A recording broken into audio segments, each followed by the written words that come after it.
Hello everyone, welcome back to another unboxing. I'll be your host, Novaburst. And before I get into today's, which is cleaning up through the deck that I messed up on, and was supposed to actually use the deck from the box, I took some time and went through my videos to make sure I had the right cards. So today, that's the primary thing that I'm going to do. However, I figured, since this is more or less about unboxing, I did win one booster pack from the tournament. You know, one of those thank you for playing type of things. So let's go ahead and open up this 15 card draft booster, because I bought set boosters.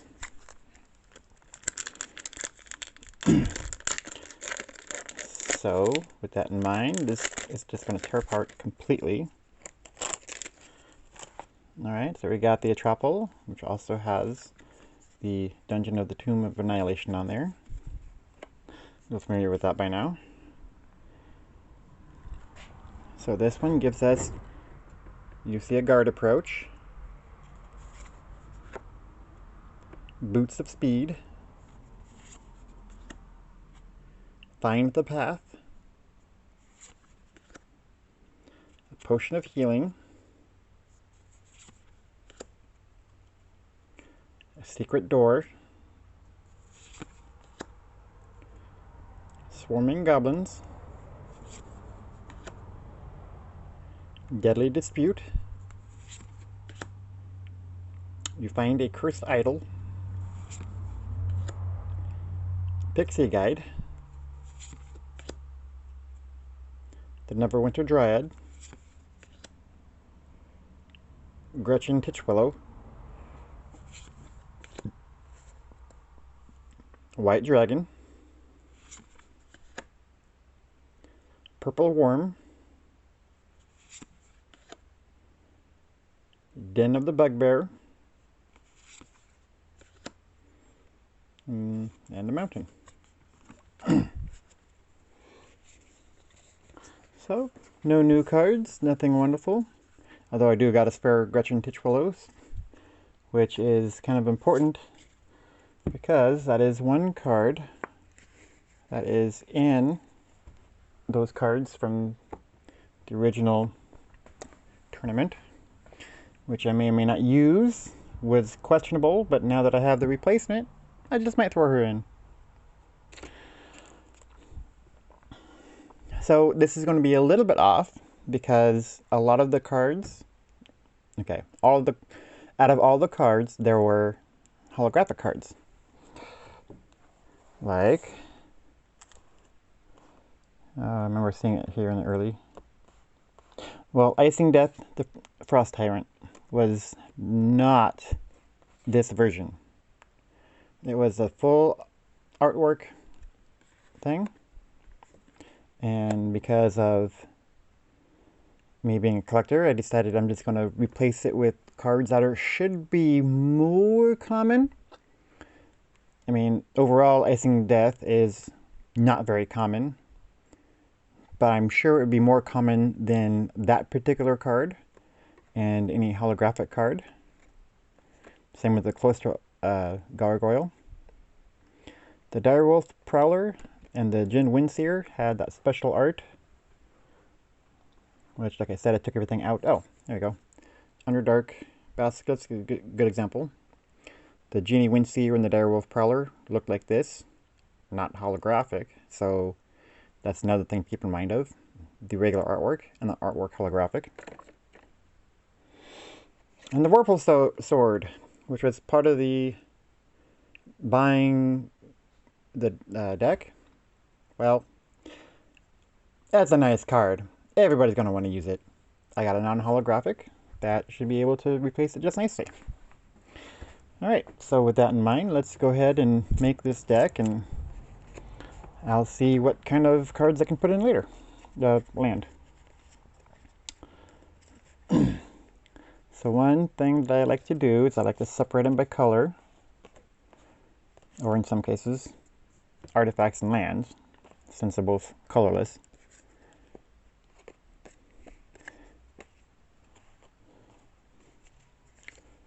So it makes it a little bit easier to know how many colors I'm going to put into the deck, so I don't end up with all the colors, because we know that makes it harder to do anything to get you a successful combat. I'm missing a color. 4, 5, 6. No, I guess I'm not. Hopefully I won't go through this too quickly and end up throwing land in with the artifacts. I'll have them separate.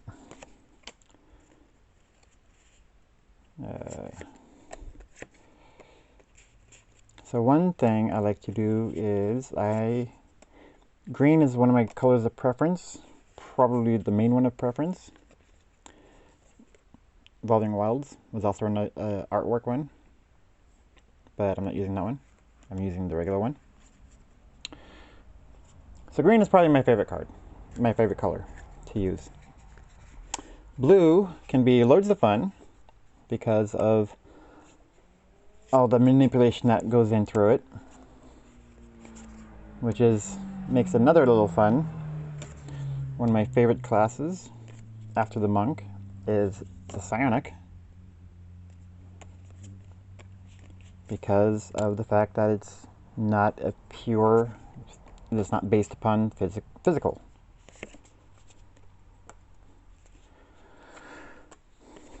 And blue is really well known for that. White is a good one for healing and protection.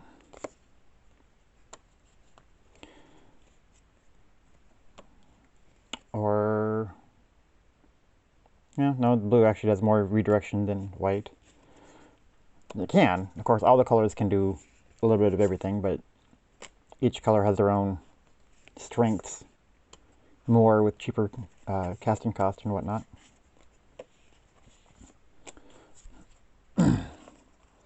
Red is known for destruction, chaos, passion, fireballs, lightning bolts, earthquakes, things like that. Oh, that was actually all of them? I mean, I know there was only 6 boosters, but I thought I had another set that I went through. Okay, so with that in mind, we could do a fun thing and make, I don't know, I guess a commander deck. Choose Gretchen Titchwillow or Orcus Prince of Undeath to revolve the deck around. The main reason why those ones are good is like, well, do you want one of those cards? Do you want any of those cards? How many colors does it take to use? Because each has at least 2 colors to summon with. Again, as I've mentioned, green and blue do tend to be my favorites, so maybe I'll just stick with Gretchen. Although Orcus is really fun with the flying and trample. And a bunch of other stuff. It's kind of potent, powerful. Gretchen, she's a 0/4 with no real special abilities other than her natural ability. 1 blue, 1 green, 2 others to draw a card. May put a land card from my hand onto the battlefield. So, she's a 0/4. I mean, she's not a very rare card. She's kind of uncommon, so overall, yeah, she's not quite as powerful, as strong as Orcus. But she can be fun. So we'll just go ahead and do that and use green and blue to be my main strings. If there's not enough to build up to 35, 40 cards, well, if we do 5 of each land, oh no, that'd only be 50. So if we have a 60 card deck, that'd be 10 of each land, which isn't bad. Although we'd have to change it if we want to add some special land. Although I guess in this case I only really have the one to add, so meh. And this one, you tap to sacrifice to put search a library for any basic land card and put it on the battlefield tapped. So, with 10 of each, you probably won't necessarily need to do that. Although it is a great opportunity to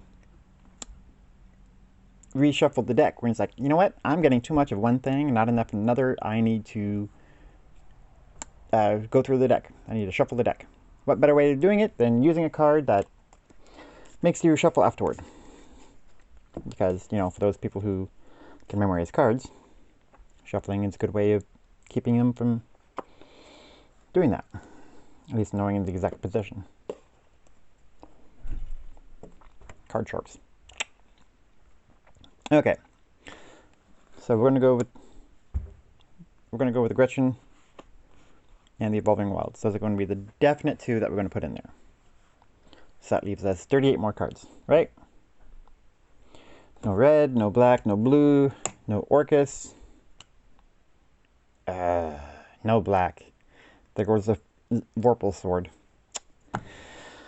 Oh well, I made my decisions, right? Alright, so Plummet. Destroy target creature with flying. Not just ground them, like green used to do in the beginning, but destroy. No, Earthbind. That was red. My bad. Let's see, 3 Rangers. So 3 creatures in the beginning, plus all the other creatures.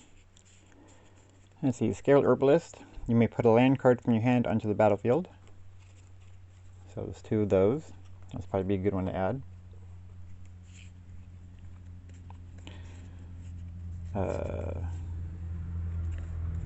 You know, these adventure hooks, or yeah, I guess they're not technically hooks, but you know, parts in the adventure. Let's see, so with dungeons involved, let's see. You meet in a tavern says,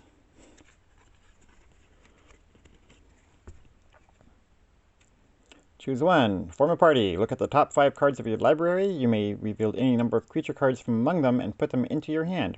Put the rest on the bottom of your library in a random order. Or start a brawl. Creatures you control get +2/+2 until end of turn. Okay, that's 2 of those. Those would be kind of nifty to put in there. So let's see. We go with definite 3 +2, that's 5. And the Iltergard Rangers, they have reach, 4/1. So they won't last long, but at least they can defend any flying creatures. When the ranger enters the battlefield, create a 2/2 green wolf creature token. So, you know, get some backup. It's nice. And Plummet, destroy flying creatures to go help the rangers out. It'd be very useful. Land card, with how many lands that we're going to have, may or may not be necessary, but we'll go with that. Let's see, 1, 2, 3, 4, 5, 6, 7. Okay, so if we're going to have 38 after these 2, so to make it rounded out-ish, 38 divided by 2 is 19. So that's roughly 19 cards of each color. So there is probably enough. Let's see.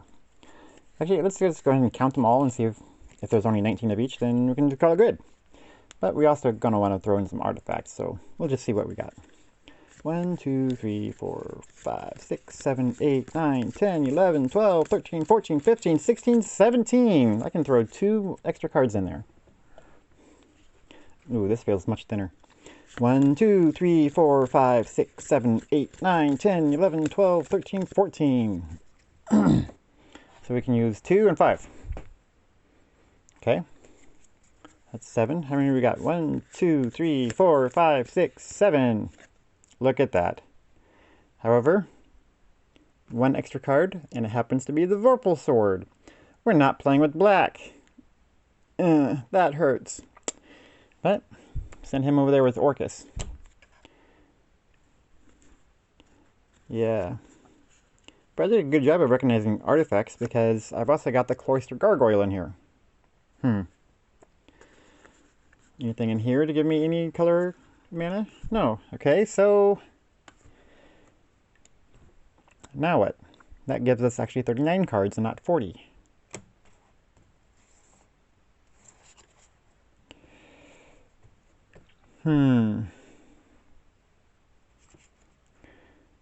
So, well, blue and green. Let's see what kind of fun abilities we have, because if we've got something that allows us to grab something from the graveyard and put it into play, then maybe we don't need to worry about what color what is requires. So the Direwolf Prowler gets +2/+2 and gains haste until end of turn. Activate only once each turn.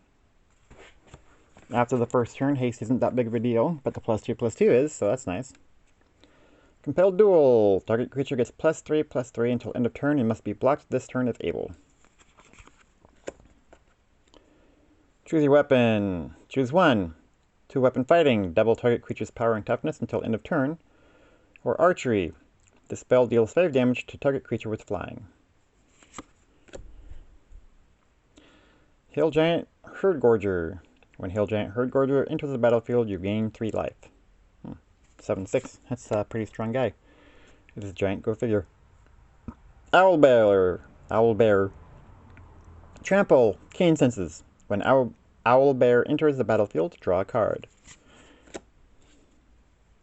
Prosperous Innkeeper. When the Prosperous Innkeeper enters the battlefield, create a treasure token. Whenever another creature enters the battlefield under your control, you gain 1 life.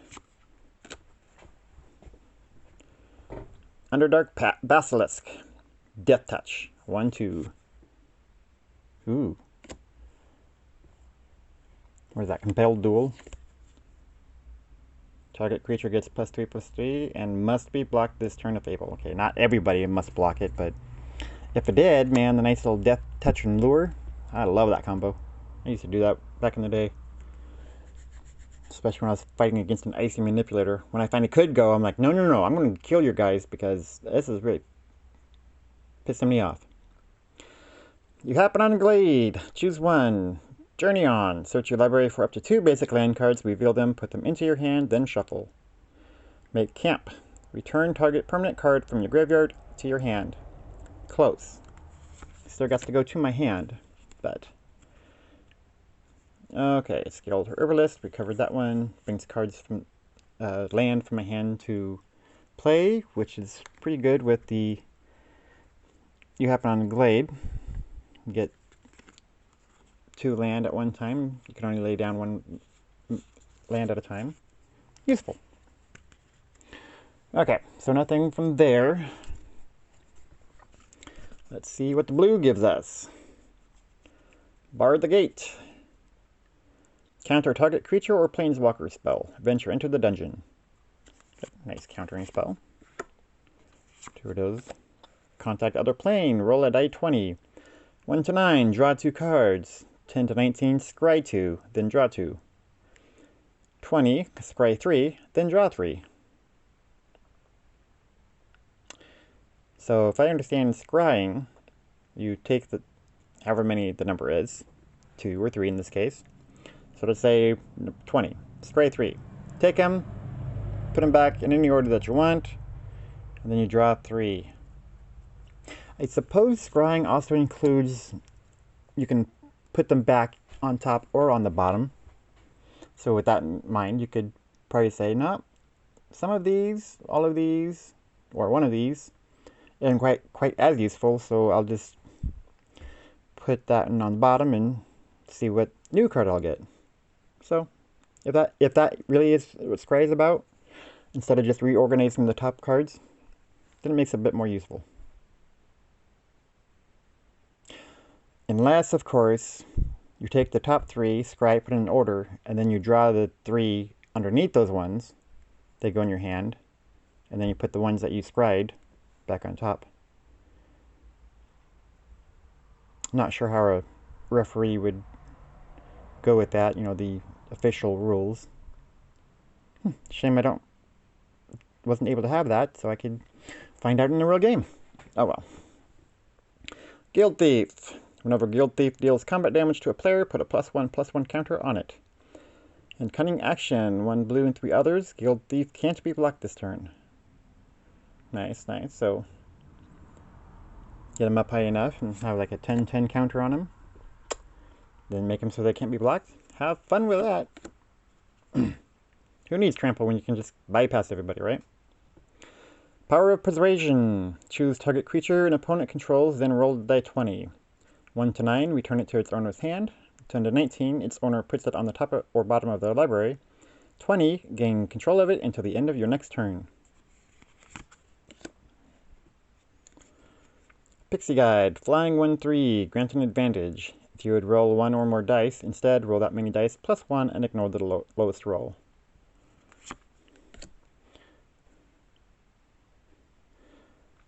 Ray of Frost. Flash. Enchantment. Flash. Enchant creature. When Ray of Frost enters the battlefield, if enchanted creature is red, tap it. As long as the enchanted creature is red, it loses all abilities. Enchanted creature doesn't untap during its controller's untap step. 1 blue and 1 mana. And 1 other. That's a good way of keeping Tiamat in check, because she is all colors. Although with that in mind, let's see, who is that? Bahamut is technically her opposite in D&D. So he should also be all colors. Just, you know, the good version. So that should work on both of them. Kind of a strong card for being a very weak card.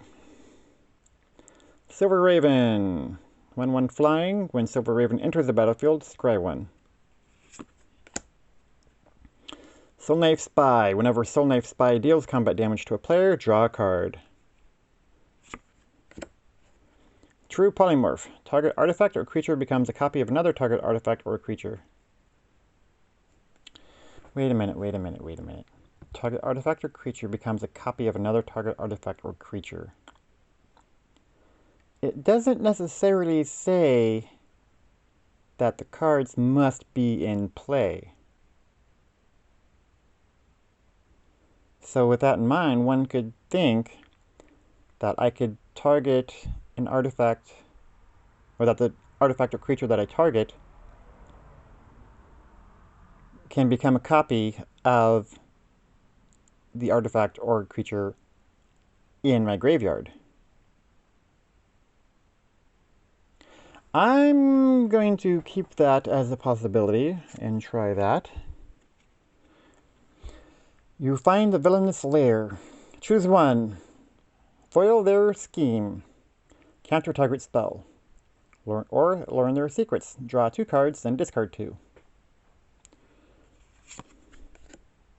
And that's another one. The Genie Windseer. Flying 3/3. When Genie Windseer enters the battlefield, roll die 20. 1 to 9, scroll 1. 10 to 19, scroll 2. 20, scroll 3, scry 3. Alright. Okay, so if we attempt to use that true polymorph in the way that we want, 2 cards. Vorpal Sword. It's black mana. I'll not be using black to make it because it would be in play, right? Right. However, it also takes black to use. So I won't have any black mana, black land. So I will still need to use that because true polymorph won't change the colors of its ability, just make a copy. So that one can't really be used. Alright. And Cloister Gargoyle. When Cloister Gargoyle enters the battlefield, venture into the dungeon. Into the first room or advance to the next room. As long as you've completed a dungeon, Cloister Gargoyle gets +3/+0 and has flying. So until then, it's a 0/4. Doesn't require any planes to cast, any white mana.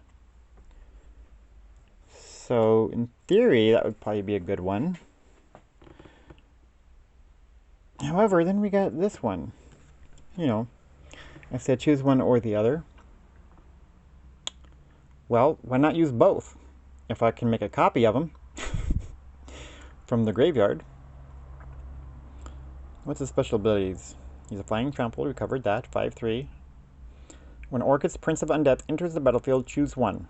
Each other creature gets -X until end of turn. You lose X life. Return up to X target creature cards with total mana value X or less from your graveyard to the battlefield. They gain haste until end of turn. So with that in mind, considering the casting cost of True Polymorph, they don't have the X. Now there was one time I played in a tournament, whether online or in person, I don't remember which. But they did something like that. They made a copy of something that didn't have the X ability.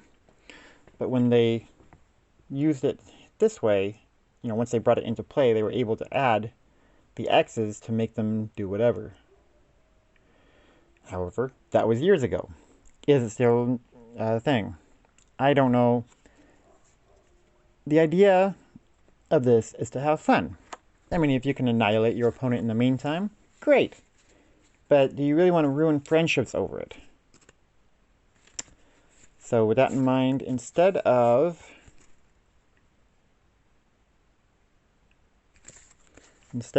taking the chance, taking it with me and saying, hey, guess what I'm going to do?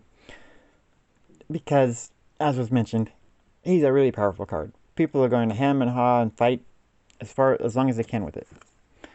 So, one that's a little bit more innocuous. The Cloistered Gargoyle. So we'll just throw that in there.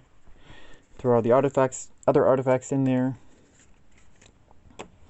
And we're verified that it's going to work out with 40 cards. 1, 2, 3, 4, 5, 6, 7, 8, 9, 10, 11, 12, 13, 14, 15, 16, 17, 18, 19, 20, 21, 22, 23, 24, 25, 26, 27, 28, 29, 30, 31, 32, 33, 34, 35, 36, 37, 38, 39, 40. Voila. Math is correct. Gotta love it when that happens. Alright, so that was a little bit easier than anticipated, because when you do something like that from a draft booster and you have a limited amount of drafts, and you're going to limit it instead of saying, hey, I want to play with all of them, then, it does make it a little bit easier. Hence the reason why I like to separate the colors and the artifacts. And so that way I can say, hey, if this is the total of each that I'm going to do, how many do I have? How many can I add artifacts? Okay, how many lands do I have? Can I supplement that with lands in place? Other than the basic lands. Because some special lands don't give you mana. So, but they do other fun things. So, yeah.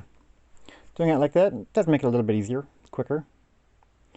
Which is probably a good thing, because with all my talking, made this almost a half an hour. So, thank you for watching. I appreciate it. If you've learned anything from this, go ahead and subscribe. If you enjoy this, feel free to get notified of any new videos, which are not necessarily going to be Magic, but they will be a game, one kind or another.